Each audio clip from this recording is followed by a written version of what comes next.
Gentlemen, fathers, daddies, fellow dad bodders, welcome back to the Dad Bod Dad Pod. I am your host, Will Patterson. So glad that you're back with us. In today's episode, we're gonna get into it. Right, we're gonna talk about the question that kind of manifested the entire podcast. And that question is, what type of father do you want to be? That's the question that a lot of us got to answer. And we're here, so we obviously want to get better, but what type of father do you want to be? That's in today's episode. Without further ado, let's get into it.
First things first, gotta crack that liquid death. Not sponsored, probably should be.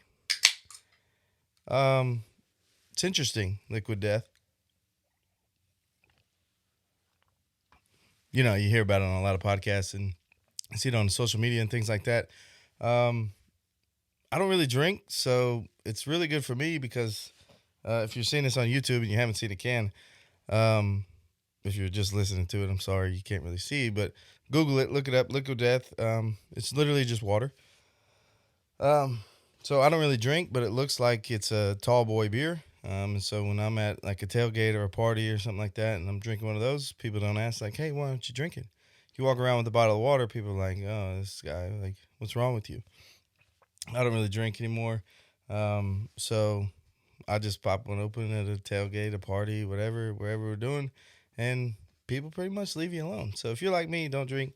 Liquid Death probably for you. Again, not sponsored, probably should be, but that's it. So without further ado, let's get into it. Okay, we're talking a lot about pointless stuff, but while we're on the topic, I gotta mention if you're watching on YouTube, you see this the Ultimate Boy Dad T-shirt or polo that I have on. I'm rocking the Roback Dino Bigfoot, I believe they call it. Also got that Roback hat. Again, not sponsored, probably should be. Um, I have found this to be the best dad bod polo that I can find. The collar's really rigid and looks really good under a quarter zip or something like that. So if you're looking for a dad bod to hide a shirt to hide that dad bod, look no further than the Roback. They run true to size, and I really love them. So just want to pass on two things that kind of get me through my day with the dad bod. You know, trying to cut back, not be so beer belly and things like that. So the water and the polo hides the dad bod pretty well. So those are two of my favorite things. Again, if anybody wants to sponsor the Dad Pod, feel free. So let's get into today, right? The reason that we're here, what type of father do you want to be? That's the question, right? And if I asked you that right now, probably 9 out of 10 of you would say, well, I want to be a good dad. I want to be a great dad. Okay. And that'd be the end of it, right? We wouldn't press anything. Everybody would be, oh, okay, cool. And we'd go back to thinking about whatever we're thinking, right? How am I going to break 90 on the golf course next time? How am I going to fix the car, fix the washing machine, do whatever, right? We're going back into our box that we were previously in, and that's the end of it.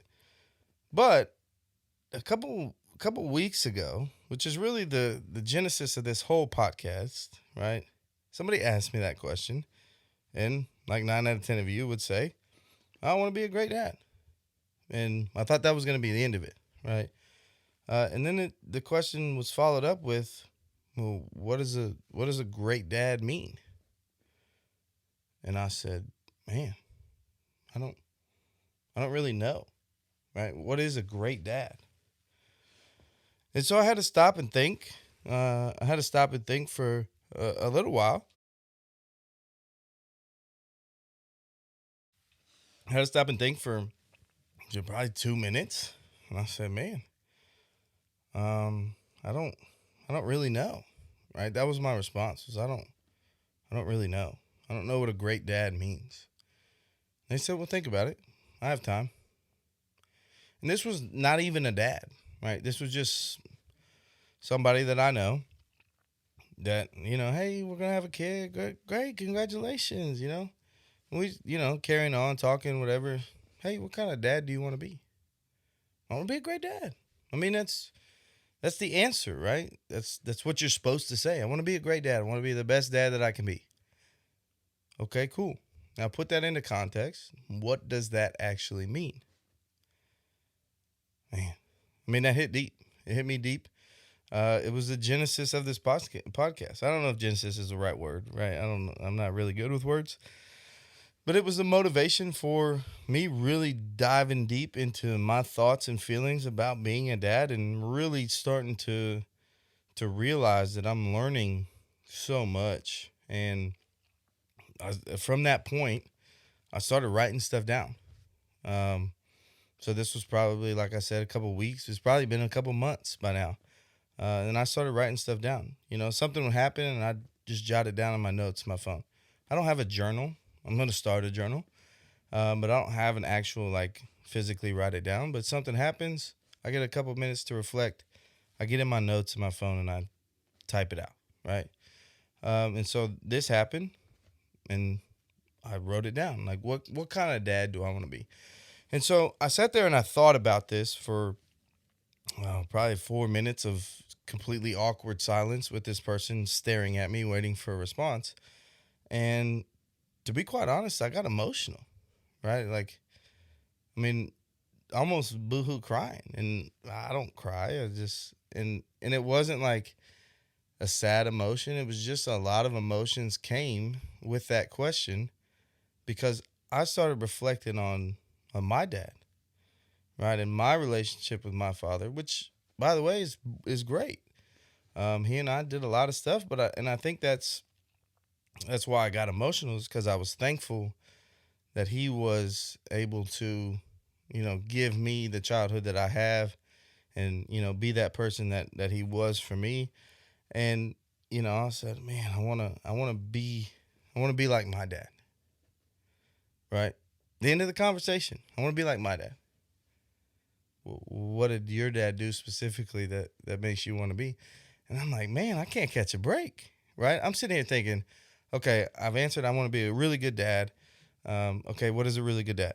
Let me reflect. Okay, yeah, my dad did this, and okay, good. I want to be like my dad. Okay, good. Now, what did your dad do specifically that makes you think that that's a good dad, or that's what you want to do? Okay, and some of you listening to this podcast have a really good relationship with your dad. Some of you probably have a not so good relationship with your dad. And I think depending on where you fall is going to depend on how you're going to want to raise your kids, right? If you have a really good relationship with your father, chances are you're probably going to want to imitate and do some things that he did. If you don't have such a good relationship with your father, you're probably going to want to do the opposite of what they did, right? And I think that's the evolution of being a father, is taking all of the things that you learn from growing up and watching other people and your friends and people that are older than you and maybe a mentor that you have, right? And so you kind of make that your own brand, if you will, as far as fatherhood is concerned. But put that into context of what you want to do.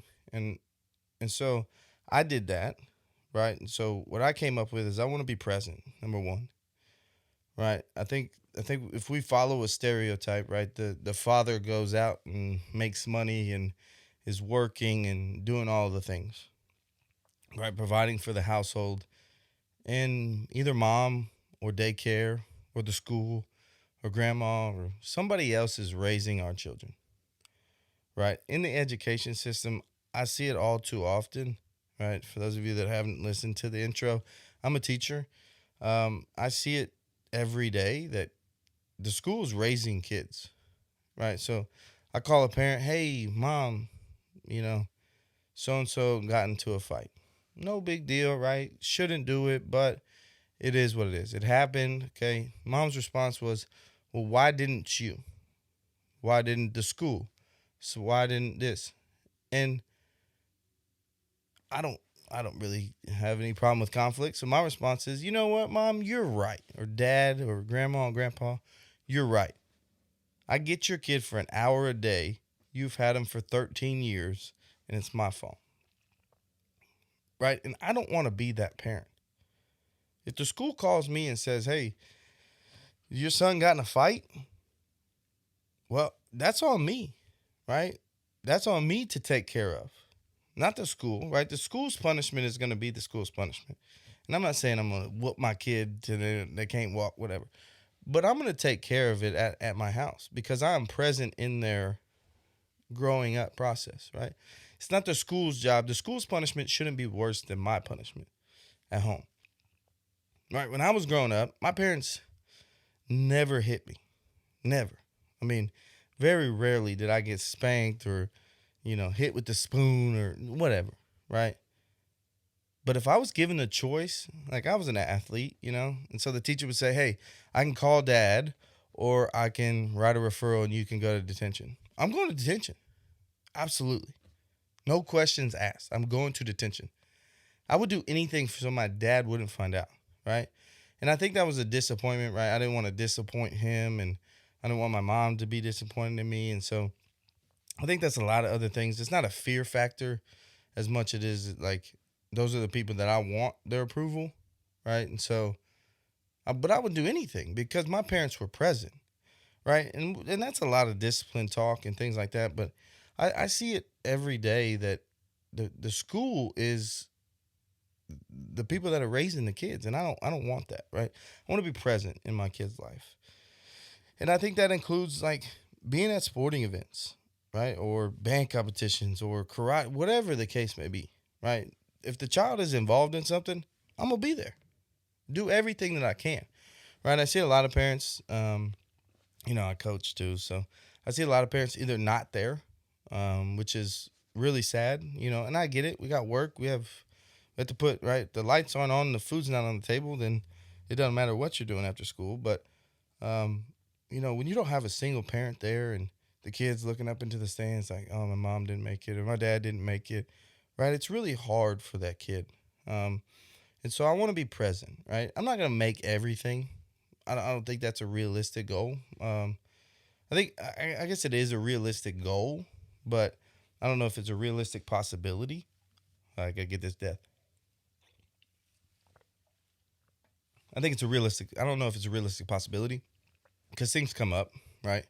Meetings happen, work stuff, traffic happens, right? But doing everything in your power to make sure that you're there and present, I think is something that goes way further than um, much of anything else, right? Like it hit me deep when I was asked that question because I mean my dad and I would do everything together. I mean I started having memories of eating double cheeseburgers at McDonald's after a little league baseball game, right? Which is so minute in a whole life situation, right? But those are the things that I remember as a kid, right? Him pulling me out of school, telling me pack a bag, and we're going up to Cooperstown, New York, to watch Nolan Ryan get inducted into the Major League Baseball Hall of Fame, right? Like he didn't have to do that stuff. He didn't have to go sit with just me, right? Now he was coaching the game and doing that, and I had two sisters, but that was our time, right? That was our time to be together and right talk about the game and talk about the kids on the team and how we can get better, how I can get better, how he can get better, and that continued, as far as I can remember. I remember I got my driver's license, right? And I had to go to the games earlier than with the spectators, obviously, right? And go to football practice or whatever. And My dad was still coaching. This is summer league baseball, right? But I got my driver's license. I'm super pumped. I want to drive myself to the game. And my dad says, "No, I'm going, right? Like I'm going with you. You can drive, but I'm riding with you." And I thought, man, this guy's cramping my style, right? I'm out here 16 years old, got my driver's license. I want to do the independent stuff, right? But little did I realize that I think my dad was holding on to that time that we had. And so he was being present in my life, right? And so after the game, we would talk and argue sometimes about the game and the situations that happened and things like that. And that's present, right? He was my parents. I think I had at least one parent at every sporting event in that I ever did. Any event that I was ever involved in, I had at least one parent there, other than the day that my sister graduated college. So I mean, that's being present, right? And I realize that I'm lucky and I'm blessed because my parents were able to do that and get off of work and make it to everything that I did. But them being present in my life, I mean, I think is the reason I am who I am. And so that was number one on my list, right? Being present for my child or children was number one on my list. Number two was loving. Obviously, everybody wants to be a loving father. But when you talk about, right, what is love, and sometimes it's tough love, and sometimes it's, being the disciplinarian and teaching those lessons and doing everything that, a dad is supposed to do stereotypically, but it's also to the point where, you know, you gotta you gotta be the one that they can come to, right? My parents were super open, and we talk about everything. We didn't have any secrets, and they set the ground rules, and I think that was because they showed love that I trusted them. Right, I had a lot of friends that their parents would tell them the same things that my parents told me. Hey, if you're gonna drink, you call me and I'll come pick you up. And they didn't do it, right? But I knew for a fact that if my parents told me that, I could do it. And it was a safe place because they loved me enough and they showed me that love, and we had those open conversations and things like that I knew. And so you're loving, right? But you're also caring and honest, and I think that all of that goes into loving. And then on the third token, right, you're a teacher, right? You are the person that they come to for lessons, right? I'm not a teacher in the sense of, hey, I'm going to teach you math, although you probably will at some point, right? You probably sit down and do some algebra that you haven't done in 20, 30 years and struggle with it and get frustrated and do all that. But teaching the life lessons and letting your children fail and doing the stuff that you know that they're gonna have to go through, and then being there to pick them up, right? You okay? You made a mistake. That's fine. Let me pick you up. Let me dust you off, and let's talk about how we can not make the same mistake in the future, right? And I think that is teaching and loving at the same time. But that teaching moment comes where you teach your son how to tie a tie, how to tie their shoes, and do all the things, but also be a listener and be ready to listen when they have a problem and not always offer a solution. Right? That's something that I struggle with even with my wife is, she comes and, well, today was a bad day at work and this and this and this happened, and I'm like, okay, let's fix it. And not everything needs a solution. Sometimes it's just okay. I hear what you're saying, right? I'm sorry that your day was bad. Tomorrow's a new day. Let's go get it. Right? Rather than, well, if you did this, this, and this, not everybody needs to hear that at that time. Right? And so learning and teaching that skill is also, I think, loving. And so and then being a rock, right? Being that rock that they can always come to. It's a I think this is the most important mindset that I'm gonna hold as I get into fatherhood. And you might say, well, you're lying. Talk to me when it actually happens, because I'm not there yet, right? We're doing June. Um, so talk to me when it actually happens, and we'll see how it's going. But being a rock, I feel like, is an I get to attitude, right? I get to. My baby's crying at 3 o'clock in the morning. I get to get up and go spend time with my son. I get to go pick up my child from school. I get to take my child to taekwondo or ballet or whatever the case may be, right? I think we look at things as I have to, right? Ain't but two things you have to do in this world, and one of them you don't have to do. You just can't get caught. And that's die and pay taxes. Everything else you get to. Let that sink in, right? Well, I mean, honestly, think about that. Like, I get to do everything else. You don't have to go to work. You get to go to work. You get to go to work and make whatever money that you're doing, right? Do whatever job. You don't have to go to do that job. You don't have to get up and go coddle your child at 3 o'clock in the morning and warm up a bottle and rub the sleep out of your eyes and cuddle with them or her for 30 minutes and while they eat a bottle and go back to sleep. You don't have to. They can cry. Or mom can get up, or you get to. You get to do that, right? I was talking to my wife the other day. She said, well, I got invited to a bachelorette party, but it's, 2 months after we're due. Okay. Go. Go have a great time. Well, what if he's not going to need you? Well, how do you know that? Because I'm going to be here. I get to spend a weekend with my son. Not that I have to, right? He could go to grandma's house, either one, and I could go do something with the boys and play golf all weekend. I get to. She said, well, okay, so the bachelorette party's like an hour from your parents' house. So how about you drive to your parents' house and that way? No. I get to spend uninterrupted time with my son. And I don't think you can replace that with anything. There are a lot of things that we probably want to do, We're going to go play 18 with the boys.